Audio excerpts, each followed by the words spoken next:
हम करनाल से आए हैं, हरियाणा स्टेट है हमारा। हम यहाँ पे दर्शन करने के लिए जा रहे हैं अब। तो हम बालटाल से स्टार्ट करेंगे अपनी यात्रा। यहाँ की सुविधाएं वगैरह यहाँ की बहुत अच्छी सुविधा है, बहुत अच्छा इन्होंने ट्रीट करा हमारे साथ, कोई वो नहीं आना चाहिए हर किसी को। हर किसी को आना चाहिए। और मैं तो ये कहता हूँ भाई, यहाँ पे हर साल आना चाहिए।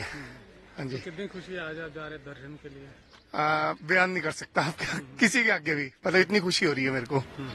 हाँ जी। तो क्या प्रार्थना करेंगे वहाँ पे? प्रार्थना बस यही करेगी कि ये जैसे अब कश्मीर शांत है वैसे ही बना रहे, क्योंकि मैं पहले भी आता धारा 3 तरटने से पहले, उस टाइम तो जैसे फौजी आगे पीछे बहुत लाइन होती, कभी पत्थरबाजी हो जाती, कुछ भी हो जाता।